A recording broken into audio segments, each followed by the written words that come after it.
Ya, Shalom. Puji Tuhan, saudara, kita kembali lagi di tempat ini. Karena itu kita akan segera mendengarkan firman Tuhan dalam kitab Yohanes pasal yang ke-14 ayat yang ke-12 sampai ayat yang ke-14. Yohanes pasalnya yang ke-14 ayat yang ke-12 sampai ayat yang ke-14.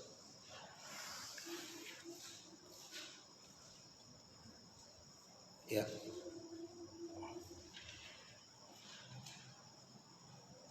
Firman Allah saya baca dalam nama Tuhan Yesus Kristus. Aku berkata kepadamu, sesungguhnya barang siapa percaya kepadaku, ia akan melakukan juga pekerjaan-pekerjaan yang aku lakukan, bahkan pekerjaan-pekerjaan yang lebih besar daripada itu, sebab aku pergi kepada Bapa. Dan apa juga yang kamu minta dalam namaku, aku melakukannya, supaya Bapa dipermuliakan di dalam Anak. Jika kamu meminta sesuatu kepadaku dalam namaku, aku akan melakukannya. Nah, saudara kasih Tuhan, sedikit saya menjelaskan kepada kita.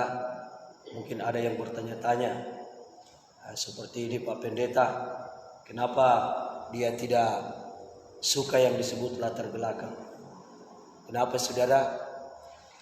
Selama latar belakang itu tidak sesuai dengan kebenaran firman Tuhan, yang tidak ada tertulis dalam kebenaran firman Allah, bagi saya itu menambah kebenaran firman Tuhan. Demikian juga kita memperkatakan yang tidak ada tertulis dalam firman Allah, kita menambahkan. Tetapi yang sebenarnya yang menjadi latar belakang penulisan firman Allah yaitu kasih, ya, di dalam 2 Timotius 3 ayat yang ke-16. Karena itu saudara, kita akan baca. Selama latar belakang penulisan kitab tidak melenceng, tidak tetap sesuai dengan kebenaran firman Tuhan, yang sifatnya tujuannya untuk yang ditulis. Segala tulisan, 2 Timotius 3 ayat yang 16, segala tulisan yang diilhamkan Allah memang bermanfaat untuk mengajar. Jadi firman Allah ditulis, saudara, latar belakangnya yaitu untuk mengajar. Apapun yang terjadi, seperti peristiwa, seperti kitab Nabi Yeremia, dia punya latar belakang, saudara. Yang pertama, sampai harus ditulis itu tujuannya Tuhan untuk mengajar. Kemudian untuk menyatakan kesalahan. Ya, kenapa? Karena bangsa Yehuda dan Benyamin waktu itu mereka melakukan kesalahan-kesalahan, pelanggaran-pelanggaran, sehingga Allah memerintahkan Yeremia untuk menyampaikan firman Tuhan kepada mereka dan untuk memperbaiki kelakuan. Dan latar belakang dari penulisan kitab Yeremia tujuannya untuk memperbaiki kelakuan orang-orang Yehuda dan Benyamin, dan untuk mendidik orang dalam kebenaran. Jadi selama latar belakang yang dibuat oleh manusia, saya tidak anti dengan ajaran orang lain. Yang saya anti, saudara, kalau kita ambil ajaran orang lain, kita lanjutkan untuk mengajar kepada orang lain. Maksudnya kita bisa ambil untuk referensi. Tetapi saudara kasih Tuhan, karena saya juga hidup, saya bisa benar, saya bisa percaya kepada Tuhan karena ajaran orang lain. Bagaimana saya tidak mau menghargai orang lain? Supaya jemaat kasihan yang ada di tempat ini jangan selalu salah kaprah. Saya punya penyampaian kepada kita, ya, bahwa saya adalah orang yang sangat menghargai, ya, tentang ajaran orang lain. Sehingga saya ada di tempat ini, saya sangat menghargai pengajaran, baik itu secara langsung atau tidak langsung, yang dilakukan oleh keluarga hamba Tuhan dan semua jemaat Tuhan yang ada di tempat ini. Sehingga tadi siang saya sudah mengambil keputusan untuk mengucap syukur kepada Allah yang sudah saya upload lewat Facebook. Saudara, saya ambil dari YouTube.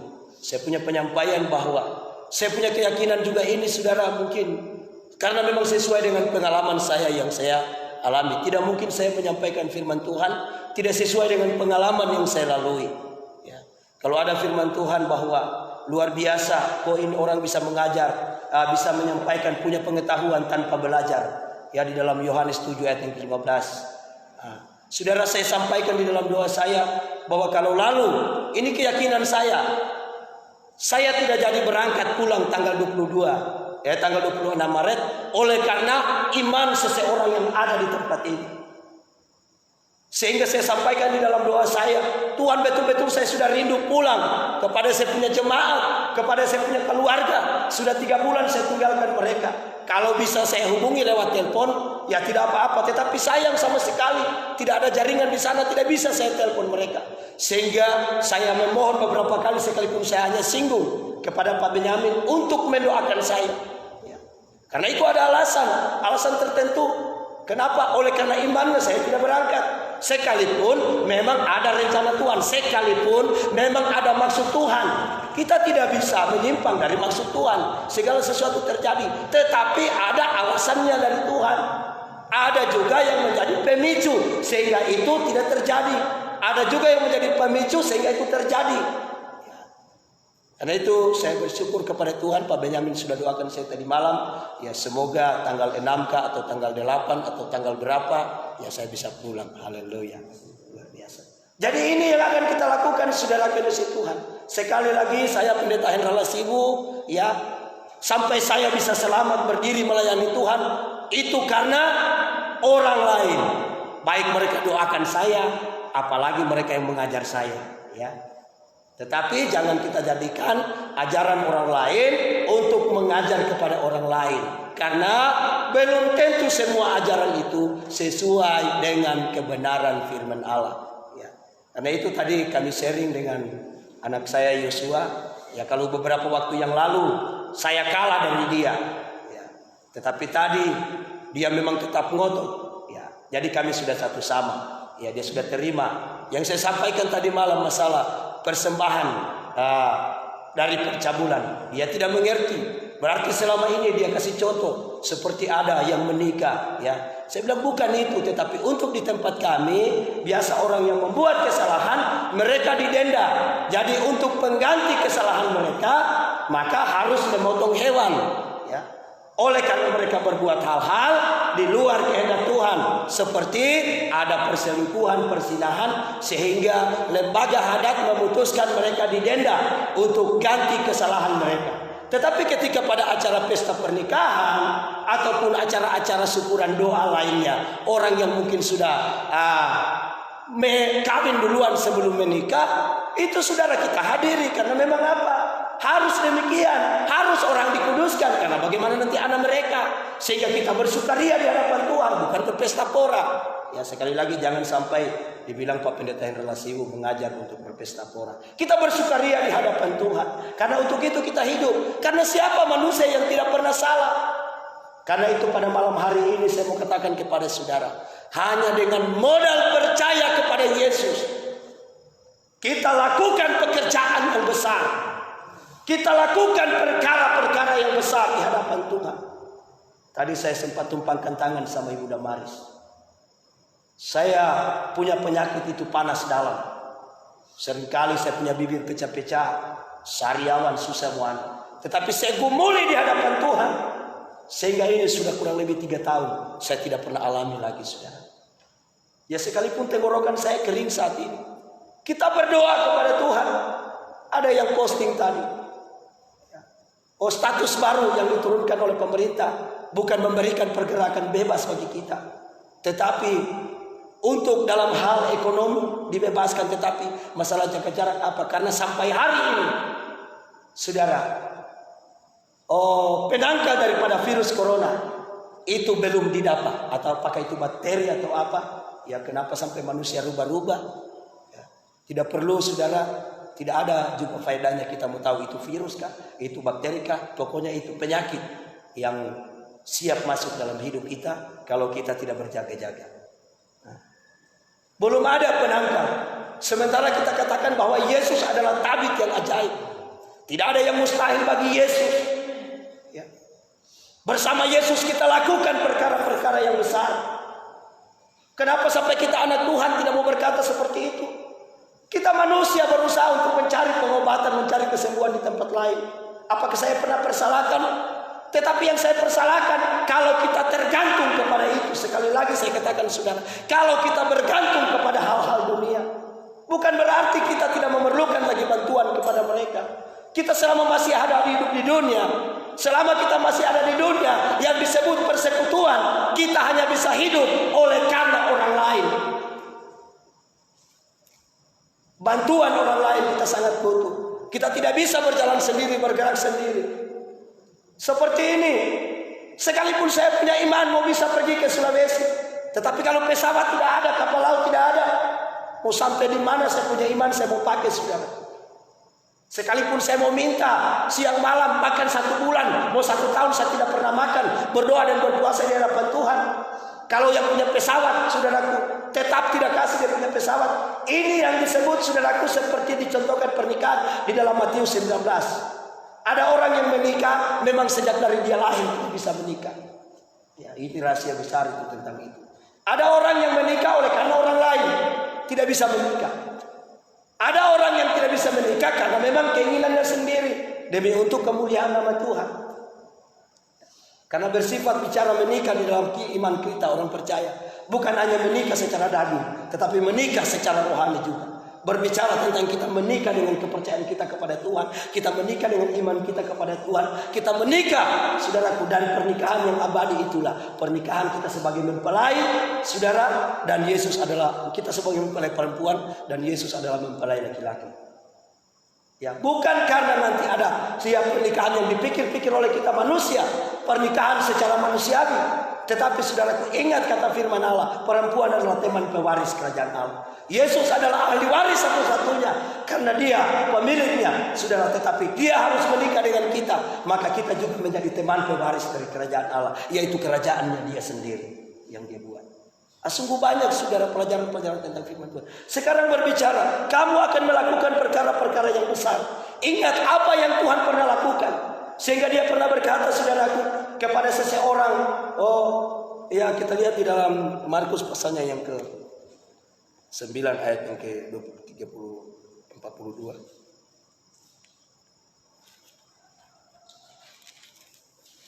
Markus pasal 9 ayat ke-22.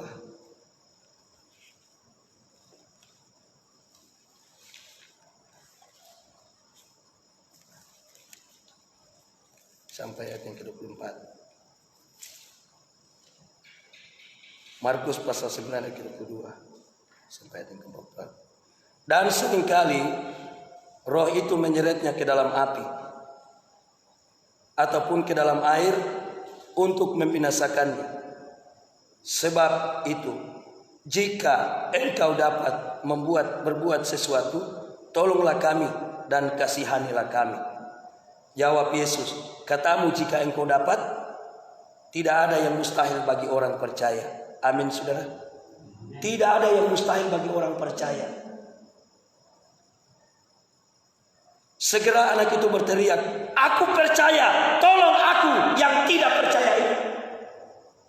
Rasa ketidakpercaya inilah yang menghalangi seringkali kita punya iman.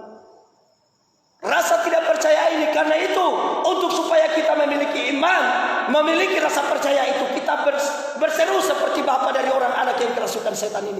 Tolong aku Tuhan supaya aku percaya. Ayat yang ke-23 ini, ayat 24. Segera ayah anak itu berteriak, aku percaya, tolonglah aku yang tidak percaya ini. Dia percaya bahwa Yesus bisa membuat dia, menolong dia yang tidak percaya, supaya dari yang tidak percaya menjadi percaya kepada Tuhan. Jadi saudaraku, sama dengan hal khawatir. Firman Allah melarang kita khawatir. Tetapi ada ayat yang berkata, serahkanlah segala kekhawatiranmu kepada Tuhan. Karena memang dasar kita manusia pasti akan khawatir. Demikian juga di dalam hal percaya. Tidak ada yang mustahil bagi orang yang percaya. Tetapi berserahlah, menaruh harapan mula kepada Tuhan, maka itu akan diberkati.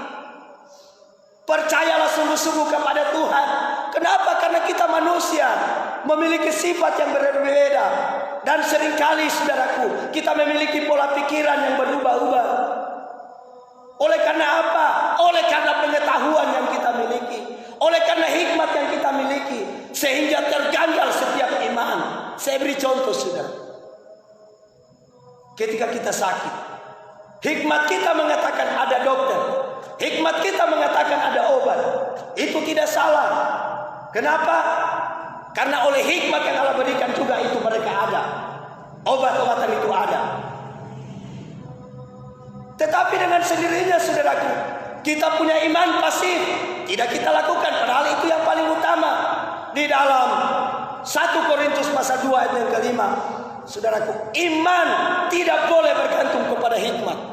Sekali lagi, iman tidak boleh bergantung kepada hikmat. Sebab itu iman percaya sesuatu yang belum dilihat, tetapi sudah terjadi di dalam hidup saya dan saudara. Itu yang dilakukan oleh Bapak Benyamin. Karena itu saat ini kalau engkau beriman supaya keluargamu dimenangkan, diselamatkan, saudaraku, itu tidak ada yang mustahil. Tidak ada yang mustahil bagi orang yang percaya. Yesus berkata, asal engkau percaya, engkau akan melakukan pekerjaan-pekerjaan yang lebih besar. Coba kita pergi ambil air, bawa di ember di tempat ini. Ada hamba Tuhan, ada umat Tuhan yang punya iman. Cedoklah, maka akan berubah menjadi anggur. Kenapa? Tidak perlu susah-susah lagi kita tanam anggur. Tidak perlu lagi susah-susah kita jual beli anggur. Demikian juga untuk makanan. Ambil, beli 5 roti.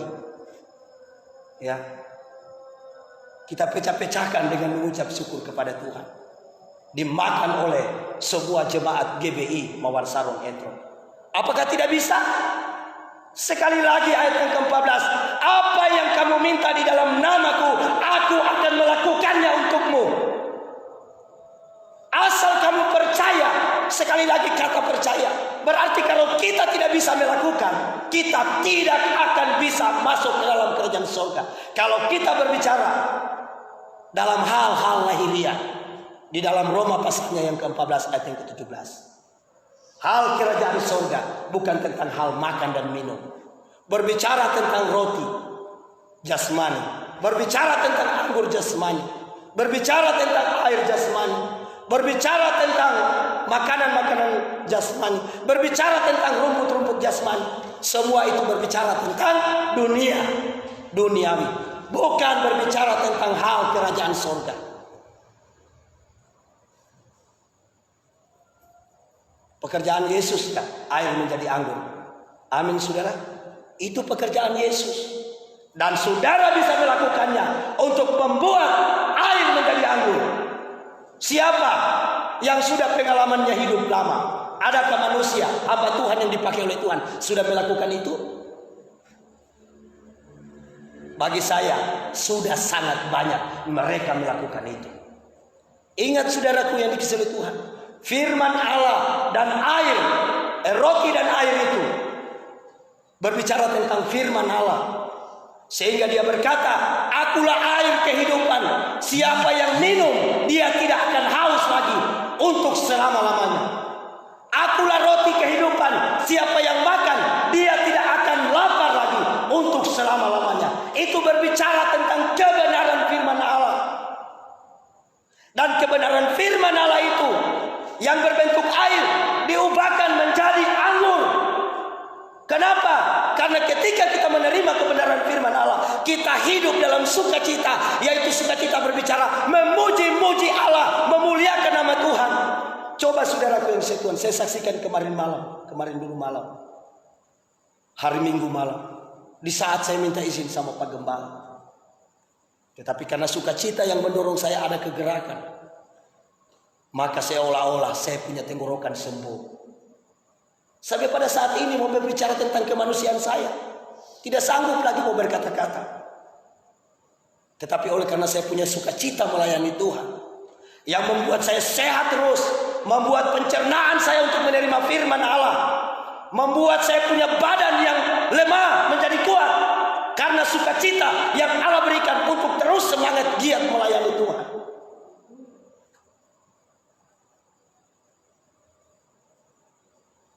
Kamu akan melakukan pekerjaan-pekerjaan yang lebih besar. Sudah adakah manusia yang membuat 5 roti dimakan oleh satu desa? Saya kasih tahu sama anak-anak tadi di sana di Pastori. Saya bilang itu 5.000 orang laki-laki lebih banyak daripada orang Rampi satu kecamatan, 6 desa, lebih banyak. Orang Rampi itu mulai dari orang tua, baik laki-laki maupun perempuan, sampai kepada anak-anak yang masih bayi, hanya 4.000 lebih sedikit saja. Satu kecamatan itu hanya dengan 5 roti mereka bisa makan, mereka bisa hidup. Hanya dengan 2 ikan, saudara yang dikasihi Tuhan. Itu kalau kita berbicara tentang hal-hal duniawi. Tetapi hal kerajaan sorga dan kebenarannya tidak berbicara tentang hal-hal duniawi, hal-hal lahiriah. Tetapi hal kerajaan sorga itu berbicara tentang sukacita, damai sejahtera, tentang kebenaran. Sekali lagi urutan pertama kebenaran, sukacita dan damai sejahtera dan sukacita yang dikerjakan oleh Roh Kudus. Tetapi ingat firman Allah berkata, jangan rusakkan minyak dan anggur. Ya. Minyak dan anggur yang itu akan kekal sampai selama-lamanya. Karena itu berbicara tentang urapan dan sukacita, pujian penyembahan di hadapan Tuhan. Firman Allah akan diangkat. Kenapa? Karena firman Allah itulah yang akan disembah. Firman Allah itulah yang akan dipuji. Karena firman Allah itu adalah Yesus itu sendiri, yang adalah Tuhan, juru selamat kita satu-satunya, yang maha kuasa, yang membuat kita ada pada malam hari tempat ini, yang kita percaya bahwa Dia telah memberikan otoritas kepada kita ketika Roh Kudus turun kepada kita untuk melakukan perkara-perkara yang besar. Apalagi cuma mau menghadapi corona. Saya sangat senang tanggal 31 kemarin orang sudah mulai beribadah di gereja. Sekalipun baru 1-2 gereja yang saya lihat di postingan. Ya. Dan sekali lagi saudaraku, live streaming bagi saya, siaran langsung bagi saya, itu hanya merupakan kesaksian bagi orang lain. Dan saya tidak harapkan itu bisa mengubah orang lain. Sebab yang bisa mengubah orang lain yang mendengarkan langsung kebenaran firman Allah. Karena firman Tuhan sudah berkata, sekalipun orang yang bangkit dari antara orang mati, yang turun untuk menyampaikan kebenaran kepada mereka, karena dasar mereka degil hatinya, mereka tidak akan bisa berubah. Karena apa? Firman Allah sudah ada pada mereka. Apalagi cuma lewat HP. Tetapi kita gunakan sarana yang ada untuk bersaksi, daripada kita posting yang tidak masuk di akal. Posting hanya tentang makanan saja yang membawa kita binasa. Kita makan hari ini, sebentar kita lapar. Coba kalau kita posting makanan yang tidak pernah binasa, makanan yang memberi hidup, air minum yang memberi kehidupan yang kekal untuk selama-lamanya, yaitu kebenaran firman Allah, kesaksian-kesaksian yang luar biasa. Itu pasti bisa menjadi berkat bagi orang lain.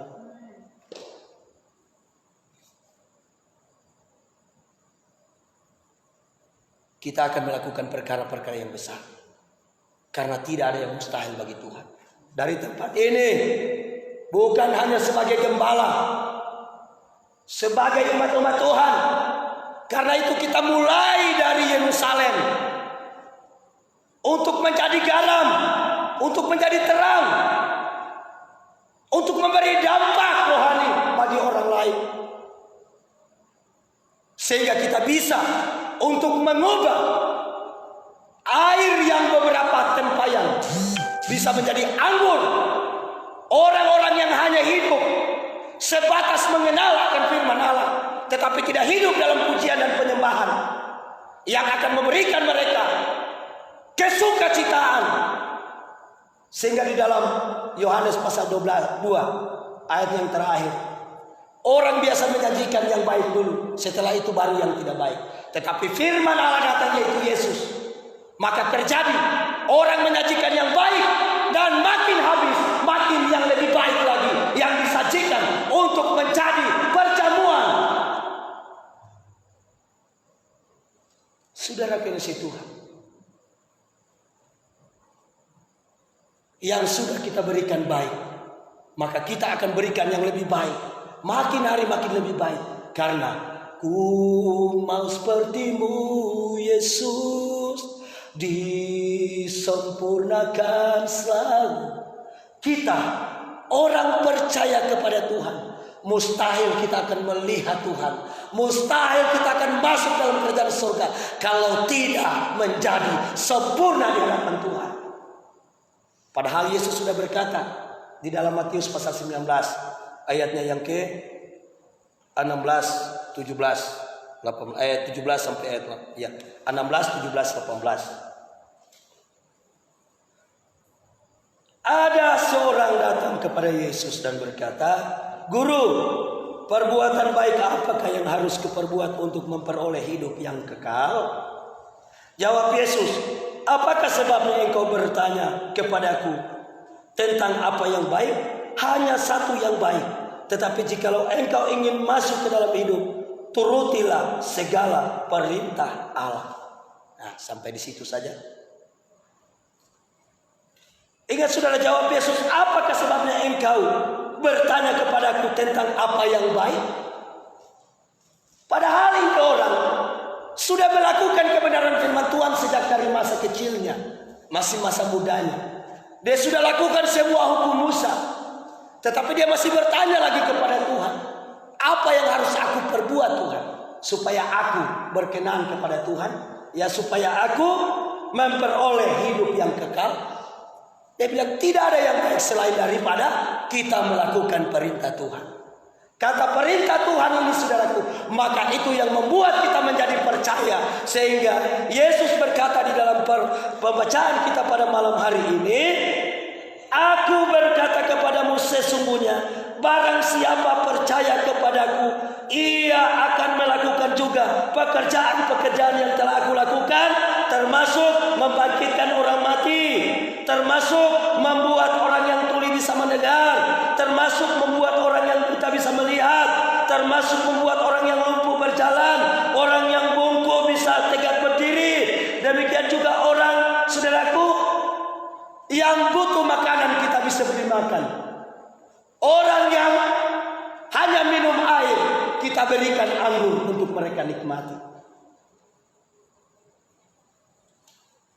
Kita ubah roti yang 5 bisa dimakan oleh banyak orang, dan anggur, air bisa dijadikan anggur untuk diberikan kepada orang lain. Orang nikmati anggur yang manis, anggur yang enak, anggur yang menyukakan hati Tuhan, anggur yang tidak akan pernah dirusakkan, anggur yang akan tetap ada kekal sampai selama-lamanya. Sehingga dia berkata, "Akulah pokok anggur yang benar." Ketika saudaraku, kamu adalah ranting-rantingnya.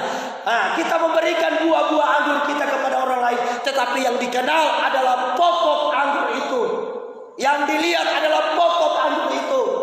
Siapa pokok anggur itu? Yesus adalah pokok anggur yang benar. Aku sudah tidak akan meminum lagi anggur yang engkau sediakan bagiku. Kenapa? Karena dia sudah kembali. Anggur yang kita sediakan itu akan diberikan kepada orang-orang yang membutuhkan anggur itu, untuk kita berikan kepada mereka. Sehingga orang-orang hidup dalam sukacita, orang-orang hidup dalam memuji dan menyembah Tuhan. Karena di situ ada kesembuhan, di situ ada obat yang mujarab, di situ ada, saudaraku, mujizat yang luar biasa yang akan terjadi seperti gereja yang mula-mula.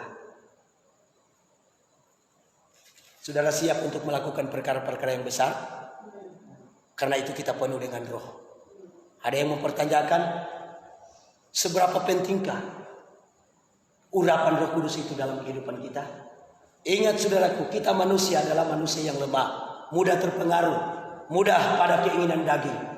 Tetapi kalau kita dipenuhi oleh roh, karena tubuhmu adalah bait Roh Kudus, maka akan dilihat dari buah-buahnya. Matius 3 ayat 8 berkata, dari buahnya lah kamu akan mengenal mereka. Hasilkan buah-buah pertobatan kepada Tuhan. Ya, jangan hanya kita berkoar-koar, kita mengatakan kita ini rohani, kita mengatakan kita ini luar biasa, saudaraku, tetapi dalam karakter tingkah laku kehidupanmu, engkau sebenarnya telah berdusta, berbohong di hadapan Tuhan. Ingat, penuh Roh Kudus, kita berbahasa roh itu wajib, karena itu adalah tanda engkau percaya kepada Tuhan. Siapa yang tidak bisa berbahasa roh, maka itu harus berdoa kepada Tuhan, karena bahasa roh itu penting.